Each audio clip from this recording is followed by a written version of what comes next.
Hi, chicken liver fry ఎలా చేయాలో చూద్దాం. ఈ ఖాద్యాలని తీసుకొచ్చి శుభ్రంగా ఉప్పు వేసి వాష్ చేసుకొని, ఆ వాష్ చేసిన వాటిలోనే ఇందులో ఎటువంటి ఆనియన్ ఏమీ వేయకుండా చేస్తున్నాము. అందులోనే సాల్ట్, కొంచెం పసుపు, కారం, మన స్పైసీని తగ్గట్టు, అల్లం వెల్లుల్లిపాయ పేస్ట్ 1 టేబుల్ స్పూన్ వేసుకుంటే సరిపోద్ది. టీ స్పూన్స్తో 2 వేసాను, కానీ టేబుల్ స్పూన్ వేయాలి. ప్యాన్ తీసుకొని అందులో ఆయిల్ వేసుకొని మనం మ్యారినేట్ చేసుకున్నది వెంటనే మనం ఇది కలిపిన తర్వాత ఎక్కువసేపు ఉంచక్కర్లేదు. ఖాద్యాలు మాత్రం వెంటనే వండుకుంటేనే టేస్ట్ బాగుంటాయి. మనం ఇది ఎక్కువసేపు నిల్వ ఉంచితే టేస్ట్ అనేది చేంజ్ అవుతుంది. ఒకసారి కలిపి మూత పెడితే అందులో ఉన్న వాటర్ అంతా రివీల్ అవుతుంది. అలా రిలీజ్ అయిన వాటర్ని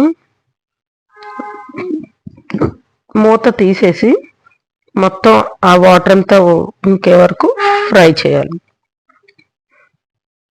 కంప్లీట్గా ఆ వాటర్ అంతా డ్రై అయిపోవాలి.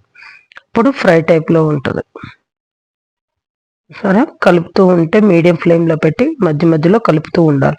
ఈ స్టేజ్లో సాల్ట్ చెక్ చేసుకొని సరిపోతే వేసుకోవచ్చు.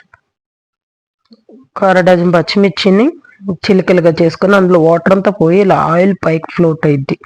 అలా పైకి ఫ్లోట్ అయినప్పుడు మనం చిలికలుగా చేసుకున్న మిర్చి యాడ్ చేసి దానిలోనే కరివేపాకు, కొత్తిమీర ఉంటే, పొడి మసాలా, ధనియాల పొడి, జీలకర్ర పొడి, కొంచెం గరం మసాలా వేసి వేడివేడిగా సర్వ్ చేసుకోవడమే. ఖాద్యాల ఫ్రై రెడీ.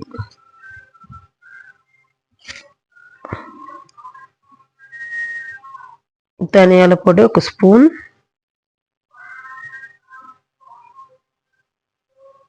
జీలకర్ర పొడి 1/2 స్పూన్,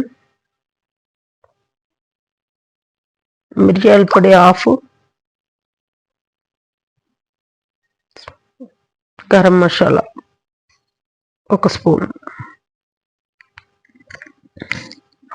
5 మినిట్స్ కలిపి స్పైస్ కావాలనుకున్న వాళ్ళు ఈ స్టేజ్లో 2 స్పూన్స్ కారాన్ని యాడ్ చేసుకోవాలి, మనకి స్పైస్ తగ్గట్టు. సాల్ట్ కూడా చెక్ చేసుకొని సరిపోతే వేసుకోవచ్చు.